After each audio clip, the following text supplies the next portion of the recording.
صحت کے لیے بہت زیادہ نقصانات کے باعث ہو سکتی ہے۔ اچھا، ہمیں جو ہے نا بہت سارے سوالوں کے لیے تو ہم بتائیں، لیکن بہت سارے سوالوں کے لیے تیار بھی رہنا چاہیے کہ جو ہمارا ڈاکٹر ہم سے کرے گا۔ ایسا تو نہیں ہے نا کہ ڈاکٹر جب آپ کی ہسٹری لے رہا ہے یا جونیئر ڈاکٹر کوئی آئے گا وہ آپ کی ہسٹری لے گا تو بہت سارے سوالات وہ آپ سے کر سکتا ہے۔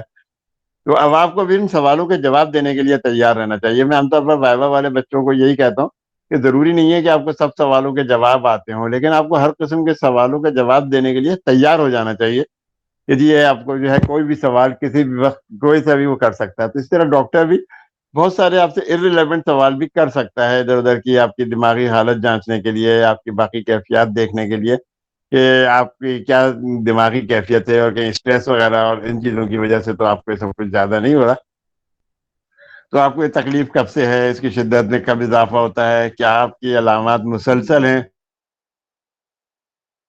ہوتی ہیں، کھانے سے پہلے، کھانے کے بعد، نماز پڑھتے وقت، لیٹتے وقت۔ جیسے میں بتاؤں کہ مجھے بھی ایسیڈیٹی ہوتی ہے، صبح میں نہیں ہوتی، رات میں نہیں ہوتی، دوپہر کے کھانے کے بعد نہیں ہوگی، مجھے شروع ہوتی ہے یہ عصر کی نماز کے بعد۔ اور میں کھانا کھانے کے بعد جو دوپہر 2 ڈھائی 3 بجے ہم کھا لیتے ہیں، تو کھانے کے بعد میں اکثر کچھ بھی نہیں کھاتا، ایون دودھ بھی نہیں پیتا، پانی بھی کوشش کرتا ہوں نہ پیوں۔ لیکن یہ کہ پھر میں نے تجربے کرنے شروع کیے، مختلف چیزیں ہیں، ہم ایک پاؤڈر بتاتے ہیں تیزابیت کا، اس سے تو کچھ بھی نام ہم دے سکتے ہیں، لیکن ایک لذیذ چورن ہوتا ہے جو اشرف لیبارٹریز والا ہے، میں نے اس کو استعمال کر کے دیکھا، مجھے اللہ کا شکر ہے بہت اچھا فائدہ لگا۔ لیکن ہم ملیٹھی کا استعمال بھی ان تمام چیزوں کے ساتھ کر سکتے ہیں۔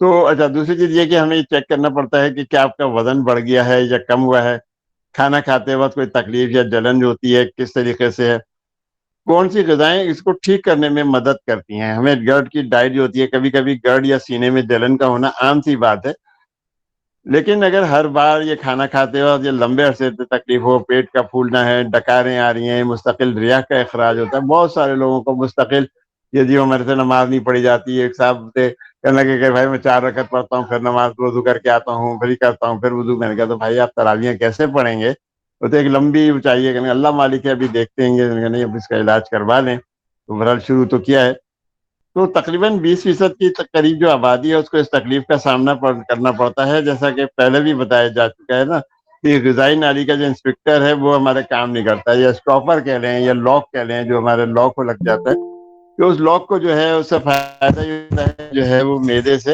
اوپر غذائی نالی کے اندر نہیں آ پاتی، لیکن یہ اسفنکٹر خراب ہو جائے تو ذرا سا جھکنے سے، لیٹنے سے، نماز پڑھنے سے، سجدے میں جانے سے یہ چیزیں جو ہیں بہت زیادہ ریفلکس ہونے کا خطرہ ہوتا ہے گا۔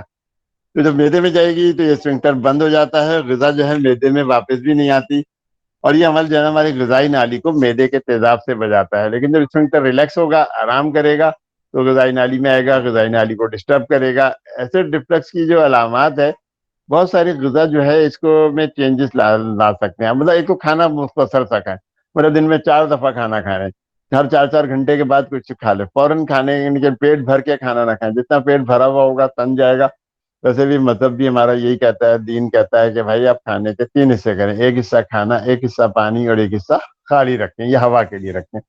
تو پانی بھی کھانے کے فوراً بعد نہیں پینا چاہیے، تمام لوگ اس کے اوپر متفق ہیں کہ کھانا کے 1 سے 2 گھنٹے کے بعد کم از کم پانی یعنی کہ ہمیں پینا چاہیے۔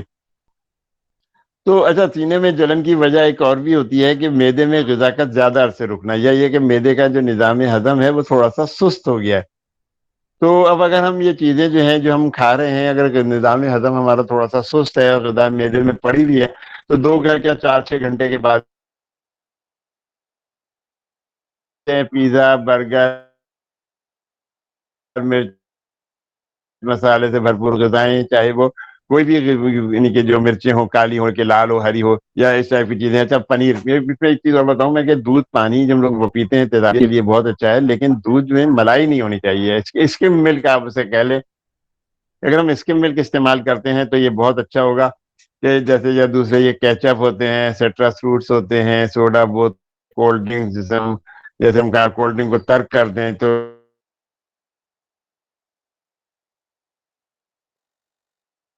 ہاتھ نہیں رکتا۔ دانوں میں ہاتھ نہ رکنے سے مراد یہ ہے کہ بھئی سموسے بھی ہیں دسترخوان پر، رول بھی ہیں، اور دوسرے چھولے اور چنے، اتنے چٹپٹی چیزیں، پکوڑے، تو وہ تھوڑا سا ہاتھ نہیں رکتا اور ان کے لیے مشکل ہوگی۔ پھر شادی بیاہ میں تو یعنی کہ ہوٹل میں کے کھانے ہوتے ہیں، شادی بیاہ کے کھانے ہوتے ہیں، کٹا کٹ سے آ رہے ہیں، نہاری، پائے، تندوری روٹی یا سفید آٹے کی روٹی، ایسی چیزوں سے ذرا پرہیز کرنا چاہیے اور سادگی کے اوپر آ جائیں. ہم سادہ غذا کھائیں, کھجور کا ہم شیک بنا کے پی سکتے ہیں افطاری کے اندر, یہ ہمارے لیے بہت اچھا وہ ثابت ہوگا. لیکن یہ کہ اگر ہم روح افزا یا جام شیریں بھی میں تو کہوں گا کہ نہ پئیں, جو یہ کوئی بہت اچھی چیز نہیں ہو رہی ہوتی ہے, بلکہ اس میں بتاؤں آپ کو کہ ان کا جو ہے اشرف والوں کا ہمارے یہاں ہر سال ایک سیمپل آتے ہیں, سیمپل نہیں کہنا چاہیے سوری تحفہ کہنا چاہیے, کہ تحفہ آتا ہے تو اس کے اندر شربت بادام یا مغزیات کہہ لیں, شربت الائچی اور شربت سندل ہوتا ہے. تو اگر ہم اور کچھ نہیں یہی بکتے ہوں گے اسپیشل طور پر, میرا خیال الائچی تو ہے مارکیٹ کے اندر ان کا, مارکیٹ الائچی اور سندل. تو الائچی کا شربت ہے, اگر آپ وہ شام کو وہ افطاری کے اندر وہ پی لیں, بلکہ صبح بھی اگر الائچی کا شربت پی لیں, الائچی نہ کھا سکیں تو آپ کے روزہ جو ہے بہت اچھا انشاءاللہ گزرے گا. لیکن شوگر والے بے شک نہ کریں, ایسا نہ ہو کہ وہ کہیں گے جی آپ نے تو مشورہ دیا تھا. تو آپ چاہیے تھوڑا سا جلدی سے, مراد یہ ہے کہ اکثر لوگ جو ہوتے ہیں, خاص طور سے میں نے شاید پچھلے پروگرام میں کہا تھا کہ جو لوگ بھی شوگر پیشنٹ ہیں وہ اکثر دیر سے اٹھتے ہیں, صبح میں شوگر کی خوراک بھی, دوا بھی پوری کھا لی, انسولین بھی لگا لی, اور کھانا ڈھنگ سے نہیں کھا سکے. جب کھانا ڈھنگ سے نہیں کھائیں گے تو پھر ان کے لیے دن بھر جو ہے روزہ گزارنا مشکل ہو جائے گا. اس گرمی کا روزہ جس میں کہ لو کے تھپیڑے اور سب کچھ ہے, یعنی کہ ہیٹ ویوز ہم کہہ لیں کہ ہیٹ ویوز بھی بہت زیادہ آتی ہیں, تو ہمارے لیے مشکل ہوگا. اور اگر کسی کا باہر روڈ پہ نکلنا ہے, چلنا پھرنا ہے, تو وہ ضرور بے ہوش ہو کے گر ہی پڑے گا. تو ایسے آدمی کو چاہیے کہ اگر بہت زیادہ اس کے کوئی ضروری کام ہو تو وہ اپنے آرام سے جائے. یعنی کہ آرام سے جانے کا مراد یہ ہے کہ کوئی سر کے اوپر کوئی تولیہ رکھ لے, کوئی کیپ لگا لے, کوئی سر تک تولیہ گیلا کر کے جائے. تو رمضان کا اس وقت ذکر آ گیا, لیکن یہ کہ تیزابیت کے حوالے سے بات ہو رہی تھی کہ اس کو رات کو صبح سحری کے اندر جلدی کھانا کھانا چاہیے, مطلب کم سے کم بھی 40-45 منٹ اس کو چاہیے کہ وہ لے لے, اور ہلکی پھلکی سی واک بھی کر لے تھوڑا سا, تاکہ کھانا کچھ تھوڑا سا سیٹل ڈاؤن ہو جائے. ورنہ فوراً فجر کی نماز پڑھنے چلا جائے گا تو فجر کی نماز میں اس کو پھر تیزابیت اسی وقت سے شروع ہو جائے گی, جو کہ پورا دن گزارنا اس کے لیے مشکل ہو سکتا ہے. تو ہمیں ان قسم کی چیزوں کی بہت زیادہ احتیاط کرنی چاہیے. وہ غذائیں جن کا پی ایچ کم ہوتا ہے اور وہ تیزابیت کا کام, تیزابیت جو ہے نا, وہ چیزیں نہیں کھانی چاہیے کہ جو تیزابیت بڑھائیں. اور ایسی غذاؤں سے جن سے تیزابیت ہوتی ہے, ریفلکس ہونے کا بھی امکان زیادہ ہوتا ہے. اچھا غذائیں جن کا پی ایچ کم ہوتا ہے, کم ہوتا سے مراد ہے کہ ان میں تیزابیت زیادہ ہوگی. اب دودھ ہے, دودھ کا پی ایچ غالباً 7 ہوتا ہے. 7 ہے تو یہ ہے کہ نارمل ہے یا الکلائن کی طرف ہے. اس کے اندر اگر ہم پانی ملا کے پی لیں تو یہ ہمارے لیے بہت اچھا ہوگا. ورنہ جو ایسیڈک ہوگی, جس سے پی ایچ کم ہے تو بہت زیادہ ایسیڈک ہوگی, تو ہمارے لیے تھوڑے سے مشکل ہو سکتی ہے.